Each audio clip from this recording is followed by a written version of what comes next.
வணக்கம். நான் கீதா அன்பழகன். இன்றைக்கி என்ன பதிவு நம்ம பார்க்க போகிறோம் அப்படின்னா, இந்த ஆஷாட நவராத்திரியில் இந்த 9 நாள் தசமியோடு சேர்த்து 10வது நாள், இந்த 10 நாளில் ஒரு நாள் உங்களுக்கு வாய்ப்பு இருப்பவங்க பல்லூர் வாராகி அம்மன் ஆலயத்தில் சென்று நீங்கள் ஒரு தீபம், அதாவது நீங்கள் தேங்காய் தீபம் போடலாம், இல்லை பூசணி தீபம் போடலாம், இல்லை அகலில் நீங்கள் 5 அகல் வைத்து தீபம் போடலாம். ஆக மொத்தம் அந்த ஆலயத்தில் அந்த அம்மனுடைய மண்ணை மெரித்து, அதாவது என்ன சொல்கிறது, அந்த மண்ணில் நம்ம காலடி வைத்து நம்மளுடைய கோரிக்கைகளை அம்மன் முன்னாடி சொல்லி நாம் ஒரு தீபத்தை ஏற்றி மனதார பிரார்த்தனை செய்து அர்ச்சனை செய்து கொண்டு வந்தால் நம்முடைய வாழ்க்கையில் உள்ள அனைத்து விதமான கஷ்டங்கள், துன்பங்கள், துயரங்கள், சோகங்கள், கண்ணீர் அத்தனையும் மீறி நமக்கு சகல சௌபாக்கியத்தையும் தரக்கூடிய ஒரு அற்புத வரசக்தி தேவி நம்மளுடைய அன்னை வாராகி. பல்லூர் வாராகி ரொம்ப பழமையான வாராகி அம்மன் ஆலயம். சோழர் காலத்திலிருந்து வழிபாடு செய்யப்பட்ட ஒரு ஆலயம். இந்த ஆலயம் எங்கே இருக்குது அப்படின்னு சொன்னால், ராணிப்பேட்டை மாவட்டம், அரக்கோணம் வட்டம், பல்லூர் கிராமத்தில் எழுந்தருளுள்ள அம்மன் வாராகி அரசாலை அம்மன் என்று வழங்கப்படுகின்ற இந்த வாராகி அம்மன் ஆலயம். இந்த ஆலயத்தில் நாங்கள் இன்று போயிட்டு வந்து தேங்காய் தீபம் போட்டுட்டு வந்தோம். அது எப்படி போடணும் அப்படின்னா, அங்கேயே கடையிலேயே செட்டாக விற்கிறாங்க. ஒரு செட்டு 100 ரூபான்னு சொல்லிட்டு அந்த கடையில் விற்கிறாங்க, பக்கத்தில், கோவில் பக்கத்துலேயே.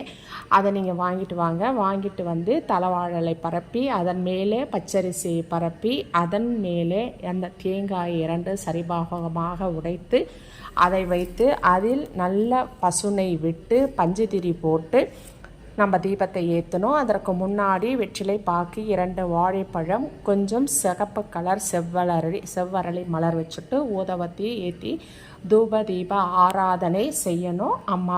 அம்மா ஆலயத்திற்கு முன்னாடி இதை மாதிரி செய்யணும். செஞ்சுட்டு நம்ம உள்ளே போயிட்டு கோவில் மூலவர்கிட்ட நம்ம அழகாக அம்மா கிட்ட கர்ப்பகிரகத்துள்ளே போயிட்டு நல்லா தரிசனம் செய்யணும். மனதார நீங்கள் என்ன மலர் எடுத்துகிட்டு போகிறீங்களோ, இல்லை அர்ச்சனை செட்டு வாங்கிட்டு போகிறீங்களோ, இல்லை பழங்கள் வாங்கிட்டு போகிறீங்களோ, வஸ்திரம் சாத்துறீங்களோ, அது உங்களுடைய விருப்பம். கண்டிப்பாக ஏதாவது ஒன்று கையில் எடுத்துகிட்டு போங்க. முடிஞ்சவங்க அபிஷேகத்திற்கு சாமான் வாங்கிட்டு போயிட்டு கொடுங்க. அவங்க அபிஷேகம் செய்யும் போது அதை சேர்த்து செய்வாங்க. ட்ரெஸ்ஸு, அதாவது துணி வாங்கி கொடுக்கலாம். அம்மாவுக்கு புடவை சாத்துவாங்க. இல்லை நீங்கள் வச்சோ நீங்கள் வாங்கிட்டு வரலாம். பச்சை வளையல் இல்லை சிகப்பு வளையல், முடிந்தால் கண்ணாடி வளையல் வாங்கிட்டு போயிட்டு கொடுங்க.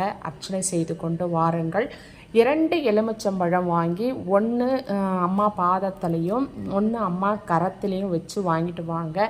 1 உங்கள் வீட்டு பூஜை அறையில் வைத்து அதை பூஜை பண்ணிட்டு வாங்க. 1 அந்த பழத்தை ஜூஸ் மாதிரி பிழிந்து உங்கள் வீட்டில் குடும்பத்தில் இருக்கிற அனைவரும் பகிர்ந்து சாப்பிடுங்க. வாழ்க்கையில் எல்லா விதமான ஏற்றங்களும் சகல சௌபாக்கியங்களும் உங்களுக்கு வந்து சேரும்.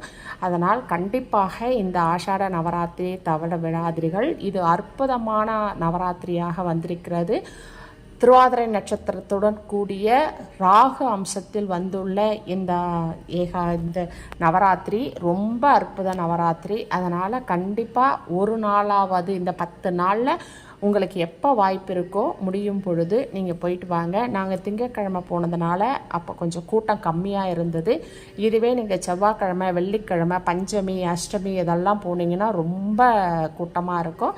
அவங்கவுங்க வாய்ப்புக்கு ஏற்ற மாதிரி. ஆனால் கண்டிப்பாக அம்மாவை வழிபாடு செஞ்சுட்டு வாங்க. உங்கள் வாழ்க்கையில் இருக்கிற அனைத்து விதமான துன்பங்களும் குறைந்து போகும். சகல செல்வங்களும் நமக்கு வந்து சேரும். சரிங்களா? நன்றி, வணக்கம், வாழ்க வளமுடன். இந்த வீடியோவை சப்ஸ்கிரைப் பண்ணுங்கள், ஷேர் பண்ணுங்கள், லைக் பண்ணுங்கள். தேங்க்யூ.